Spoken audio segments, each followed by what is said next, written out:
크리스마스인 오늘은 우리가 예수님의 탄생을 기뻐하고 구주 예수님 앞에 경배하는 날이죠. 그래서 우리가 믿고 의지할 수 있는 신앙의 대상은 역사적으로 사실이어야 합니다. 역사적으로 사실이어야 되죠.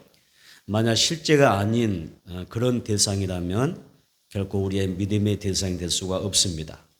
우리 구주 예수님은 우리처럼 실제로 이 땅에 오신 역사적인 인물입니다.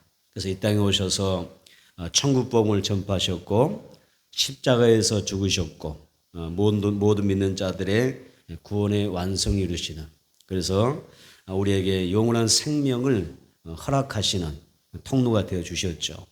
이제 예수는 부활하시고 승천하셔서 장차 오실 재림주가 되시기 위해서 하늘로 올라가셨는데, 그분은 우리들에게 소망이 되시고 우리의 분명한 신앙의 대상이 되는 줄로 믿습니다. 첫째로 예수님의 탄생은 역사적으로 나섭니다. 실제적인 사건이었다. 예수님의 탄생은 역사적으로 우리 인류 역사 가운데 실제로 있었던 사건이라고 말씀합니다. 크리스마스는 신화가 아닙니다. 크리스마스는 신화가 아닙니다. 신화가 아니죠. 그래서 우리가 분명한 것은 크리스마스는 역사라는 것이죠. 신자이든 불신자이든 또 이교도들이든 이 땅에 온 인류가 이 성탄절하면 얼마나 크리스마스를 기뻐하고 즐거워합니까? 그래서 어느 곳에든 다 축제가 이루어지고 있죠. 세상 어느 곳에든 전 세계적으로 이 크리스마스는 굉장한 축제가 되고 있는 게 사실입니다. 여러분, 크리스마스는 인류의 역사를 우리가 구분하는 어떤 분기점이 됩니다. 그래서 BC와 AD로 인류 역사를 규정을 짓는데, 이것은 바로 역사적 사건이었다 이렇게 이야기합니다. 예수님의 오심으로 인하여 우리가 이 역사의 기준점이 정해지는 것입니다. 그래서 우리가 사용하고 있는 달력에도 마찬가지잖아요. 그래서 우리가 그 연대를 따르고 있습니다. 한번 보겠습니다. 누가복음 2장 1절 2절 보겠습니다.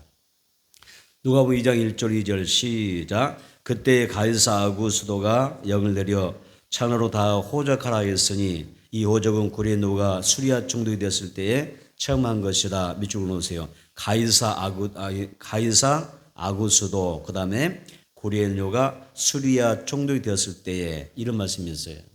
여러분, 이것은 인류 역사에 있었던 실제 인물들이지 않습니까? 근데 이런 사람들이 이렇게 성경에 버젓하게 기록되었는가? 그렇죠? 그들이 버젓하게 성경 가운데 가이사 아구스도의 이름이 나오고요, 구레뇨가 수리아 총독이 되었을 때 이런 그 인물이 나와요. 사실 예수님과는 큰 급히가 어떤 연관이 없을 것 같은데도 이들이 이름이 등장합니다. 이게 무엇을 이야기하는 거죠? 누가복음은 크리스마스가, 예수님의 탄생이 실제로 인류 역사 가운데 무슨 이야기죠? 일어난 사건이다, 이걸 강조하는 것입니다. 그 역사적인 예수님이 땅에 오신 것이 실제로 일어났던 사건이었음을 강조하기 위하여 이제 누가복음 2장 1절로 2절에서는 역사적 인물들을 이 성경에 등단시키는 것입니다. 로마의 아구스도 황제는 모든 그 통치 지역을 향하여 칙령을 하나 내립니다. 그 칙령의 내용이 뭐냐면 호적 등록하게 만드는 것입니다. 이것은 구레뇨가 시리아의 총독으로 있었을 때 실시되었던 첫 번째 호적 등록이었습니다. 그래서 누가복음 2장 1절 2절의 말씀은 예수님의 탄생이 실제적으로 일어난 역사적 사건이었다고 하는 것을 이야기하는 것입니다. 크리스마스는 모두가 알아볼 수 있는 역사적인 사건이라는 것입니다. 그래서 예수님은 로마의 아구스도가 황제였을 때에, 또 구레노가 시리아의 총독이 되었을 때에 탄생하셨던 것입니다. 요셉과 마리아는 이제 그 로마 황제의 호적을 등록하라고 하는 명령을 따라서 나사렛이라고 하는 곳에서, 살던 곳에서 저 베들레헴까지 이동하게 됐죠. 그래서 요셉의 고향이 베들레헴이었기 때문에 그곳에 가서 호적 등록을 해야 됩니다. 당시 로마는 아주 강력한 법 집행력을 행사하고 있었습니다. 그래서 이 법을, 이 로마의 황제의 그 칙령을 거부한다면, 따르지 않으면 거기에 대한 엄청난 불이익이 있을 것입니다. 거기에 대한 엄청난 고난이 있을 수가 있습니다. 그래서 이렇게 법 집행력이 굉장히 힘이 있었기 때문에 반드시 호적 명령이 내리기, 호적을 등록하라는 명령이 내렸기 때문에 그것을 어떻게 해야 돼요? 따라야 됩니다. 그래서 마리아가 지금 만세의 몸이지만은 금방 오늘이라도 아이를 이렇게 출생할 수 있는 생산하는 그런 상황이었지만은 만세의 몸이지만 로마의 황제 그 명령 때문에 베들레헴에서 어디까지 나사렛에 있어서 베들레헴까지 힘겹게 가게 됐죠. 그래서 예수님 이것은 호적의 그 명령에 대한 내용을 통해서 보여주는 것은 뭐냐면 예수님의 탄생이 실제적으로 있었다라고 하는 것을 증명하는 이야기입니다. 그런데 이 모든 일은 단순히 우연한 이야기가 아니라 하나님의 섭리였다는 것입니다. 아우구스도 황제의 호적 등록을 하라는 명령이 없었다면 예수님은 베들레헴이 아닌 어디서 출생해요? 나사렛에서 출생할 수밖에 없습니다. 그러나 하나님은 예수님이 베들레헴에서 태어나실 수 있도록 모든 준비 과정을 그렇게 이루신 것입니다. 로마 황제를 감동시켜서 모든 전 지역의 사람들은 뭐라고요? 로마의 그 통치 영역이 있던 그 모든 나라, 모든 동네는 반드시 자기의 고향에 가서 뭐 해야 돼요? 호적을 등록하는 명령이 떨어졌기 때문에 다 거기에 따라가야 돼요. 이것이 요셉과 마리아가 그렇게 갈 수밖에 없는 상황이었습니다. 그래서 이 이야기는 결국 어떤 내용이냐면 하나님이 구약에서 약속해 놓으셨는데 메시아에 대하여 약속하셨는데 그 약속된 구약의 말씀을 이제는 신약에서 이루시는 성경을 이루시는 하나의 과정으로서 이런 호적 등록의 명령이 떨어진 것입니다. 그래서 요셉은 출산을 앞둔 마리아와 함께 이제 베들레헴에 가서 아이를 낳을 수밖에 없었습니다. 그런데 안타까운 곳에 이제 호적을 등록하기 위해서 갔는데 아이를 낳을 수 있는 그 공간이 있는 거예요. 금방 출산한 이 몸에 그 진통이 있지만 혈산의 진통이 있음에도 불구하고 산통이 옴에도 불구하고 아이를 낳을 수 있는 곳이 없어요. 마땅한 머물 공간이 없었습니다. 그건 숙소가 없는 것입니다. 그래서 예수님은 우리가 이미 왜 그러냐면 당시에 호적 등록을 위해서 많은 사람이 베들레헴으로 왔기 때문에 이미 숙소가 어떻게 됐어요? 다 차버렸기 때문에 머물 곳이 없습니다. 예수님은 태어나셨을 때 방이 없어서 이제 그 마국간을 그 허름한 마국간을 향해 거기 부타에서 들어갈 수밖에 없었고 거기에서 태어나셨을 때 그 마국간에 어때요? 구유통에 먹이통에 예수님이 침대에 삼아 누워지는 그런 사건이 생겨납니다. 여러분 하나님은 왜 이렇게 예수님 하나님의 아들 예수님 이 땅에 오셨을 때 이렇게 마치 어떻게 보면 방치하는 것처럼 그렇잖아요. 하나님이 온 우주 만물이 다 주의 것이고 그의 소유가 되시는데 그렇죠? 그럼에도 불구하고 왜 이렇게 예수님에 대하여 아무런 준비 없이 그냥 그렇게 놔두셨을까? 철없는 곳으로 가게 하셨을까? 무슨 말일까요? 예수님은 얼마든지 좋은 곳에 가실 수 있잖아요. 준비될 수가 있지 않습니까? 그럼에도 불구하고 하는 예수님께서 방이 없어서 구유에 누운 그 사건은 무엇을 이야기하는 것일까? 예수님은 버림받은 사람들의 친구가 되기 위해서 가장 누추한 곳에서 누우셨다는 뜻입니다. 그래서 아무리 가난하고 없는 사람이라도 그 누구도 예수님만큼 낮아질 수가 없다는 것이죠. 여러분 이 세상에서 가장 큰 상처와 아픔을 가진 사람은 과연 누굴까요? 출생 때부터 버림받은 사람이라고 말할 수가 있습니다. 예수님은 그들마저도 공감하시고 이루할 수 있는 분임을 말씀하는 것입니다. 낳고 천한 또한 가난함으로 오신 그 이유가 인류를 구원하러 오신 하나님이시기 때문에 하나님의 아들로서 그렇게 우리들에게 메시지를 던지고 있는 것입니다. 예수님은 나의 연약함과 부족함 또 나약함과 초라함마저도 공감하시고 용납하여 주시고 나를 도와주시고 지켜주시고 아멘 나의 필요를 공급해 주시고 은혜를 더하여 주시기 위하여 오신 줄로 믿습니다. 두 번째는 우리가 이 크리스마스는 어떻게 우리가 맞이하고 우리가 은혜를 누려야 되는가 크리스마스를 맞이하고 그 은혜를 누릴 수 있는가 다섯입니다. 듣고 본 것을 크게 보세요. 듣고 본 것을 말할 수 있는 크리스마스가 되어야 된다. 할렐루야. 자, 우리는 예수님이 나를 위해 오셨고 또 나와 내 집을 구원하기 위해서 오신 줄로 믿습니다. 그래서 성경에 나오지 않습니까? 주 예수 믿으라. 그리하면 뭐라 하셨어요? 너와 내 집이 구원을 얻으리라. 이렇게 말씀하지 않습니까? 예수님 오신 이유입니다. 나를 위해서 오셨습니다. 나와 내 집을 구원하기 위해서 오셨습니다. 또한 예수님이 이렇게 오셨고 이 땅에서 이 기적을 많이 베푸시던 그런 공생을 사셨고 또 우리 죄를 구원하기 위하여 십자가에서 죽으시고 부활하신 것이 역사적 사건입니다. 그런데도 어떤 성도는 단순히 내가 예수를 아는 것으로 또 내가 예수를 믿는 것에서 거기에서 시간이 영적으로 멈춰버리는 사람이 많습니다. 잘 들어보세요. 내가 예수를 알잖아요. 그렇죠? 여러분 예수님 아시죠? 나의 주 되심 아시죠? 대답 안 하신 분도 아실 거예요. 예수님이 나의 주가 되심을 아시죠? 아멘. 또 그 예수님은 나의 주로 믿으시죠? 여기서부터 중요합니다. 내가 예수님을 잘 알아. 그분이 나의 죄를 위해서 십자가에서 죽으셨어. 나를 구원하기 위해서 오셨어. 나는 그 사실 믿습니다. 말할 수 있죠? 근데 그 다음이 문제인 거예요. 내가 예수님을 아는 것, 믿는 것에서 많은 사람들의 신앙이 멈춰져 있어요. 내 영이 거기에 멈춰져 있어요. 여러분 다 아시잖아요. 다 예수 믿으시잖아요. 예수 믿고 천국 갈 줄 다 믿으시잖아요. 그런데 멈췄어요. 이제 우리는 아는 것에서 믿는 것에 내가 여기에서 멈추지 말고 내가 그 믿음에 대하여 예수의 아는 것만큼 행동하고 아멘 실천하고 또 우리가 그렇게 살아가는 삶이 있어져야 돼요.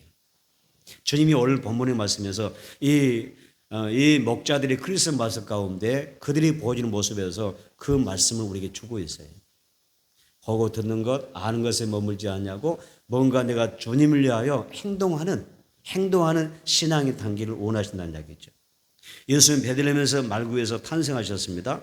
이때 천사가 나타나서 저 들판에서 잠을 자는 이 양을 치던 목자들에게 예수님의 탄생을 전합니다. 누가복음 2장 보겠습니다. 누가복음 2장 8절로 12절. 자, 천사들이 양을 치던 목자들에게 잠을 자는 목자들을 깨워서 뭐라고 말씀하시는가 보겠습니다. 누가복음 2장 8절 12절 시작. 그 지역의 목자들이 밤에 밖에서 자기 양털을 지키더니 주의 사자가 곁에 서고 주의 영광이 그들을 비추매 크게 무서워하는지라. 천사가 이르되 무서워하지 말라. 보라 내가 온 백성에게 미칠 큰 기쁨에 좋은 소식을 내게 전하노라. 올라 다윗의 동네에 너희를 위하여 구주가 나셨으니 곧 그리스도 주시니라.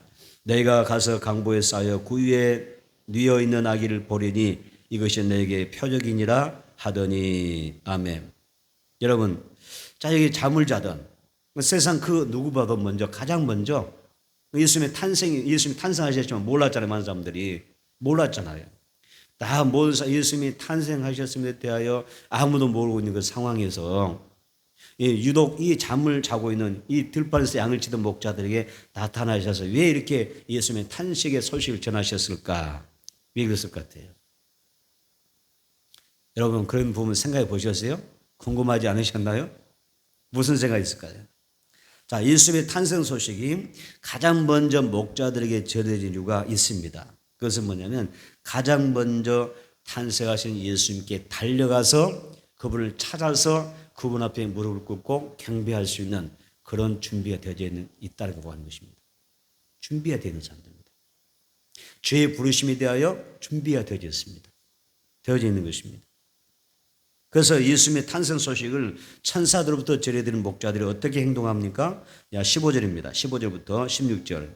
자, 누가복음 2장 15절 16절 시작. 천사들이 떠나 하늘로 올라가니 목자가 서로 말하되 이제 베들레헴에 가서 주께서 우리에게 알리신 바 이 이루어진 일을 보자 하고 빨리 가서 마리아와 요셉과 그의 누인 아기를 찾아서 바로 이 부분입니다. 가장 먼저 목자들에게 찾아가서 예수님의 탄생을 알렸던 이유 중에 하나가 그들의 그 실천적 행동하는 신앙을 보았기 때문입니다. 여기서 밑줄을 그으세요. 자, 16절을 보세요. 뭐라고 하던가요? 자, 천사들이 목자에게 전했을 때 뭐라고 이야기해요? 16절이 빨리 가서. 목자들에게 영적으로 이렇게 행동파입니다. 행동파. 주의 말씀 들었을 때, 어떤 은혜를 받았을 때, 하나님의 소식을 들었을 때 어떻게 해요? 듣고 마는 게 아니잖아요. 알고 또 그들이 믿는 수준에 머무는 것이 아니라 빨리 가서 뭐라고 그러죠? 자 보세요. 마리아와 요셉과 밑줄었습니다. 구유에 누인 아기를 찾아서 이렇게 이야기합니다. 이건 우리의 신앙을 이야기하는 것입니다. 내가 아는 것, 믿는 것, 여기에 머무는 수준이 아니라 멈춰버리는 것이 아니라 내가 하나님 앞에 은혜 받고 깨닫고 하나님 분명히 내게 어떤 말씀 주셨다면, 메시지를 주셨다면 어떻게 해야 돼요? 나는 거기에 대하여 빨리 움직이는 모습이 있어야 한다는 이야기죠. 여러분 성경에서 사람이 일하시는 그런 기준도 보시지 않습니까? 그들이 성경이 뭐라고 하죠? 즉시라고 말하잖아요. 즉시로. 따라서 봅시다. 즉시로. 즉시로. 신약 복음에 보게 되면 즉시라고 하는 표현이 많이 나오잖아요. 즉시로. 그들 하나님 앞에 은혜 받으면, 구원 받으면 즉시로 행동하는 거예요. 목자들은 즉시로 행동하는 그런 모습이 있어요. 천사들이 떠나서 이제 그 소식을 전하고 하늘로 올라가자마자 목자들이 서로 말하지 않습니까? 베들레헴에 가서 주께서 우리에게 말씀하신 일이 정말 일어났는지 한번 보자. 그래서 빨리 가자. 이렇게 이야기하는 거예요. 우리가 거리상 얼마인지 모르겠지만은 여러분 예수님이 그 탄생했던 그 장소까지는 상당한 거리였다고 생각이 돼요. 예, 들판에서 지금 이 목자들 모여서요. 양을 치다가 밤에 이렇게 들판에서 잠들었던 장소이기 때문에 상당한 거리였을 거예요. 그런데 그들이 어떻게 해요? 서둘러서 빨리 베들레헴에 가서 마리아와 요셉과 구유에 누인 예수를 찾아서 경배하는 모습을 우리가 볼 수가 있어요. 하나님은 그런 하나님의 백성을 원하는 것입니다. 그런 백성을 원하신 것입니다. 그리고 그 부모에게 자기에게 나타난 천사들의 말을 전하죠. 그래서 그 부모가 듣고 놀라더라. 마리아는 그 말들을 마음에 새기더라. 이렇게 이야기합니다. 본문 20절에 목자들은 자기들에게 이르던 바와 같이 듣고 본 그 모든 것을 위하여 하나님께 다스합니다. 듣고 본 그 모든 것을 인하여 보고 듣고 들은 것을 어떻게 해요? 그대로 어떻게 합니까? 하나님께 영광을 돌리고 찬송하더라 이렇게 이야기하죠. 우리는 예수를 아는 것, 또 만나는 것, 믿는 것, 은혜 받은 것으로 절대 여러분의 신앙이 멈추지 않게 되기를 축복합니다. 그래서 듣고 본 그것을 가족들에게 말하는 거예요. 이웃에게 전하는 것입니다. 하나님께 영광을 돌리는 것입니다. 그리고 모든 사람들에게 예수 그리스도의 그 은혜로 평화를 누리게 돕는 아멘. 그런 메신저가 되는 것입니다. 이것이 목자들의 크리스마스입니다. 오늘 여러분은 예수를 믿고 구원받았습니까? 누가복음 2장 17절 18절 보겠습니다. 다시 봅니다. 시작. 보고 천사가 자들에게 이 아기에 대하여 말한 것을 전하니 듣는 자가 다 목자들이 그들에게 말한 것들을 놀랍게 여기되. 아멘. 보세요. 보고 전하니 듣는 자가 다 놀라더라. 이런 말씀하고 있습니다. 여러분이 예수 믿고 내가 구원받았다면 그 예수님에 대하여 듣고 본 것을 그동안 내가 살아오면서 받은 하나님의 그 은혜를 사랑 가족과 이웃들에게 전할 수 있는, 말할 수 있는 크리스마스가 되기를 축복합니다. 세 번째는 예수님의 오심은 온 백성에게 미칠 큰 기쁨의 좋은 소식이라 이렇게 이야기합니다. 그래서 예수님의 그 탄생은 세상의 모든 사람들에게 미치는 큰 기쁨의 좋은 소식이라 이렇게 이야기합니다. 자, 누가복음 2장 10절 보겠습니다. 누가복음 2장 10절 읽겠습니다. 시작. 천사가 이르되 무서워 말라. 보라 내가 온 백성에게 미칠 큰 기쁨의 좋은 소식을 너희에게 전하노라. 몇 줄 보세요. 큰 기쁨의 좋은 소식이라고 이야기합니다. 자, 예수님의 탄생은 뭐라고 이야기해요? 큰 기쁨의 좋은 소식이라고 이야기합니다. 예수님의 탄생 자체가, 예수님이 땅에 오시는 그 자체가 우리 모두에게 큰 기쁨의 좋은 소식이라고 이야기하죠. 천사가 전해준 소식은 크게 두 가지입니다. 첫째로 천사가 전해준 소식이 뭐라고요? 큰 기쁨의 소식이라 그랬습니다. 예수님의 탄생은 모든 사람들에게 어떤 놀라움과 경이로움과 큰 기쁨을 주는 소식이었습니다. 일단 우리에게도 가끔은 기쁜 소식이 들립니다. 여러분 어느 때가 가장 기쁘던가요? 어느 때가 가장 기쁘셨어요? 없으셨나요? 네, 어느 때가 가장 기쁘셨어요? 많이 있을 겁니다. 네. 우리에게 좋은 소식이 많습니다. 그래서 크고 작은 우리에게 정말 그 소중한 그 기쁨을 주는 소식들이 있습니다. 그런데 한번 생각해 보세요. 우리에게 이 땅에 살아가면서 우리에게 좋은 소식들이 많이 있는데, 기쁜 소식이 있는데 이 기쁨이 영원합니까? 그때 기쁘지. 하루 이틀 기쁠 수가 있죠.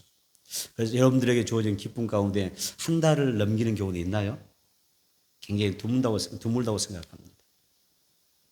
굉장히 그래서 기쁨은 우리가 갖게 되는 그 기쁨은 굉장히 일시적인 것입니다. 영원할 수가 없습니다. 그런데 성경에서 지금 천사가 전해주는 소식은 이런 세상의 어떤 기쁨과도 비교할 수 없는 큰 기쁨의 소식이라고 말합니다. 왜냐하면 예수 그리스도의 탄생 우리에게 영원한 기쁨을 주는 소식이기 때문에 그렇습니다. 두 번째, 천사가 전해진 소식은 좋은 소식이라고 했습니다. 그래서 천사가 전해진 소식은 좋은 소식이다 이렇게 이야기합니다. 사실 우리에게 기쁨을 주는 소식도 있지만 나쁜 소식도 많습니다. 요즘 어때요? 우리 많은 소식 듣고 있죠? 소문 듣고 있죠? 어때? 우리나라도 참 암울하고 우울한 소식들이 많죠? 전 세계적으로 볼 때 굉장히 우울하고 또 나쁜 소식도 많습니다. 그래서 우리가 이렇게 큰 기쁨, 좋은 소식을 갖는 게 굉장히 중요한데 예수 때 오시면 어때요? 우리에게 정말 큰 기쁨이고 좋은 소식이라고 말합니다. 예수님의 오심으로 내 삶의 근원적인 문제를 해결받을 수가 있고 예수님 오시면 내게 정말 영적인 육적인 삶의 가난함이 어떻게 돼요? 풍요를 채울 수가 있기 때문에 하나님께서 풍요를 채워주시기 때문에 기쁜 소식이라는 것입니다. 천사가 목자들에게 전해진 기쁜 소식은 참된 복이 무엇인지 우리가 알고 누리는 것이 있는데 그것이 바로 복음입니다. 다시 한번 예수님이 복음이시다. 이게 가장 좋은 소식이라고 그랬습니다. 예수는 복음이다. 다시 한번 예수님이 복음이다. 복음을 다르게 말하면 기쁜 소식이라는 이야기죠. 예수를 통하여 여러분의 인생이 날마다 좋은 일이 가득하고 아멘. 복음이 누려진 역사가 있게 되기를 축복합니다. 누가복음 2장 11절 읽어봅니다. 자, 봅시다. 읽어봅니다. 시작. 오늘 다윗의 동네에 너희를 위하여 구주가 나셨으니 곧 그리스도 주시니. 아멘. 자, 여기서 밑줄 너희를 위하여. 예수님의 탄생이 누구를 위하여? 너희를 위하여 오셨다는 거예요. 자, 그 너가 여러분 자신의 일을 축복합니다. 여기서 너희를 위하여 예수님이 오셨다고 그랬잖아요. 그런데 그 예수님이 나를 위하여 오시지 않았다면 우리가 얼마나 안타까운 이야기입니까? 그런데 너희를 위하여 구주가 나셨으니 곧 그리스도 주시니라. 예수라고 말씀합니다. 예수님이 나를 위해서 오신 거예요. 다시 한번 나를 위하여, 너희를 위하여, 내 가정, 잘 따라서 하세요. 너희 가정을 위하여, 너희 자녀를 위하여 예수님이 오셨다. 그 이야기란 말이에요. 그래서 천사가 전해준 큰 기쁨의 좋은 소식을 받는 대상이 누구냐? 예수님의 탄생은 너희를 위한 것이었기 때문에 우리 모두를 위한 것입니다. 그 소식, 그 복음이 중요해서 누려져야 되잖아요. 너희를 위하여 오셨다고 하는데 예수님 나를 위해서 오셨다는데 예수님과 나는 상관이 없고 예수님 우리에게 약속한 은혜를 누리지 못한다면 안타깝잖아요. 맞습니다. 예수님은 나를 위해서 오셨다. 그러면 여기서 우리는 붙잡아야 돼요. 예수님 나를 위해서 오셨다.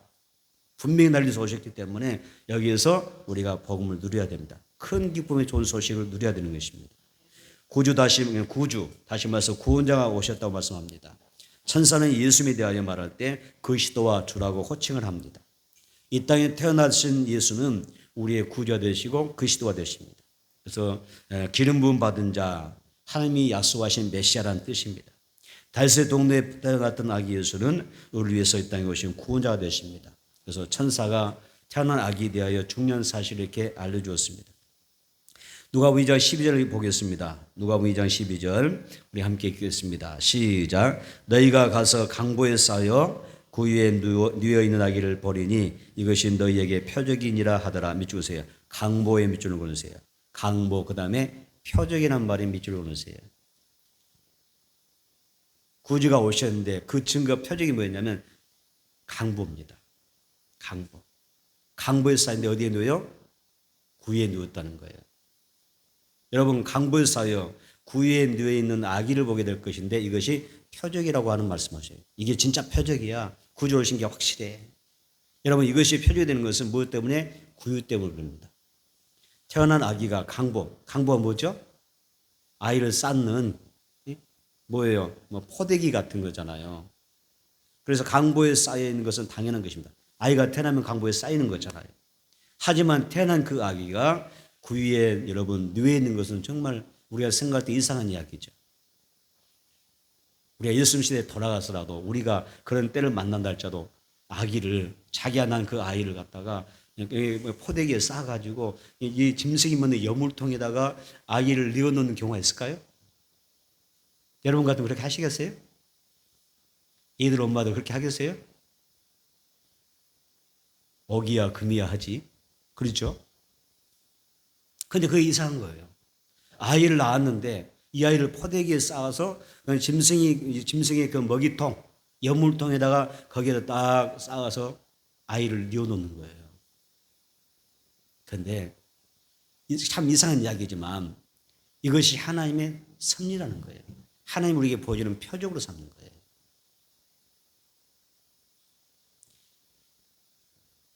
다윗의 자손으로 이 땅에 오신 예수님, 그 구주 되신 예수님을 짐승을 위한 장소에서 태어나게 하셨고 여물통에 누워 계셨습니다. 사람이 되신 하나님이 생각해 보세요. 사람이신 하나님이 사람 되셔서 오셨는데 여러분 이 자리가 어울린 자리입니까? 어떤 생각하세요?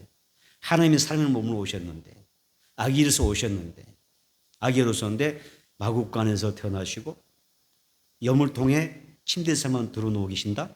상상할 수 있어요?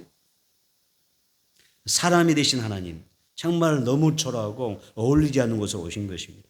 그래서 이것을 성경에 뭐라고 하냐면 이것은 표적이라고 말씀합니다. 이것이 바로 표적이다. 이 표적을 보고 믿으라고 이야기하는 것입니다. 여기는 특별한 섭리가 있습니다. 예수는 가장 낮고 천한 자로부터 이 땅의 모든 사람을 구원하려고 오셨음을 이 내용을 통해서 표적으로 증거하고 있는 것입니다. 우리를 구원하려고 오신 그 예수님, 강보에 쌓여 구유에 놓으신 예수님을 우리가 진심으로 찬양하고 감사하고 경배하는 그런 삶이 되어져야 될 줄로 믿습니다. 누가복음 2장 13절 14절 보겠습니다. 자, 이렇게 참 이런 놀라운 표적을 말씀하시고 우리 인간의 생각을 깨뜨리잖아요. 이런 표적을 말씀하신 다음에 하나님의 영광 받으시죠. 누가복음 2장 13절 14절 시작. 허련히 수많은 천군이 그 천사와 함께 하나님을 찬송하여 이르되 지극히 높은 곳에는 하나님께 영광이요 땅에서는 하나님이 기뻐하는 사람들 중에 평화로다. 아멘.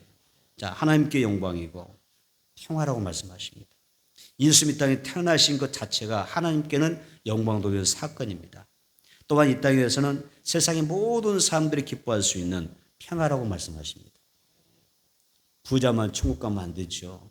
부자도 예수 잘 믿고 천국 가야 되지만 가난하고 소외되고 정말 이름 없는 사람들, 그렇죠? 들풀처럼 살아가는 사람도 많이 있지 않습니까? 예수님은 천하 모두 맙니다. 아무리 약한 자도, 아무리 가난한 자도, 비천한 자라도 하나님 어때요? 그대로도 생명주기를 원하시고 평화주기를 원하십니다. 예수님의 탄생 기뻐하는 자, 예수님 나의 주로 삼는 사람에게 하나님께서 하시는 말씀은 평화를 이야기하고 있습니다. 여기서 말하는 평화는 단순히 전쟁 없는 그런 평화를 말하지 않습니다. 하나님과 사람 사이의 평화, 회복된 관계를 의미하는 것입니다. 오늘 여러분과 여러분의 가족, 하나님과의 관계가 회복되므로 여러분의 가족에도 평화가 임하게 되기를 축복합니다. 누가복음 2장 20절 읽어봅니다. 자, 누가복음 2장 20절 시작. 목자들은 자기들에게 이르던 바와 같이 듣고 본 그 모든 것에 인하여 하나님께 영광 돌리고 찬송하며 돌아가니라. 아멘. 자, 목자들은 천사를 통해 듣는 모든 것이 그대로 이루어진 것을 보았습니다. 이렇게 큰 기쁨의 좋은 소식을 직접 확인하고 그 소식을 전한 자로 살았습니다.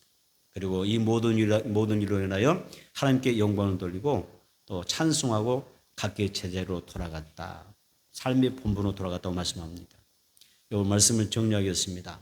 오늘 우리는 본문에서는 우리에게 너무나 분명하고 확실하게 말씀하고 있습니다. 이 땅의 아기로 태어나신 예수님이 나의 여러분의 구주가 되심을 믿습니다. 우리가 크리스마스를 기억하고 기뻐하고 감사하는 것은 예수님이 나의 구원자가 되시기 때문입니다. 우리는 모두 예수님이 필요합니다. 필요하죠? 그래서 하나님께서 친히 사람이 되셨고 우리를 위한 구주로 오신 것입니다. 오늘 크리스마스 예배를 통하여 구주 예수님을 통해서 하나님과 우리 사이가 완전히 회복되기를 축복합니다. 하나님과 나의 관계가 불편한 관계가 아니라 화목하는 관계, 평화가 임할 수 있기를 바랍니다. 이것이 하나님께 가장 큰 영광이고 하나님과 원수됐던 우리에게 평화가 임하는 것입니다. 하지만 예수님의 오심에 대하여 모든 사람이 항상 기뻐하는 것은 아닙니다. 예수님의 그 기쁜 소식을 듣고도 여러분 반응이 시원찮은 사람도 많잖아요. 어떤 사람은 듣지 않습니다. 어떤 사람은 어때요? 예수님의 탄생에 관심도 없습니다. 오늘 성탄절이니까 뭐하죠? 열심히 그냥 즐겁게 사는 것으로 만족합니다. 또 한쪽 귀로 듣고 한쪽 귀로 흘러갑니다. 자, 이런 모습이 보통 마음인데 교회 안에도 이런 모습이 있을 수가 있습니다. 안타까운 것은 교회 안에도 우리가 그렇게 살아갈 수 있다는 것입니다. 성령님이 강권하심으로 우리 가족과 우리 이웃들에게 이 기쁜 소식이 전해지고 아멘. 하나님만을 높이고 예수님께 예배할 수 있는 그런 복 있는 가정이 되기를 축복합니다. 성탄의 축복을 듣는 우리가 하나님께 영광이고 그리고 모든 사람들에게 하나님의 평안을 전하는 또 평안을 말할 수 있는 복음의 메신저가 되기를 주님으로 축복합니다.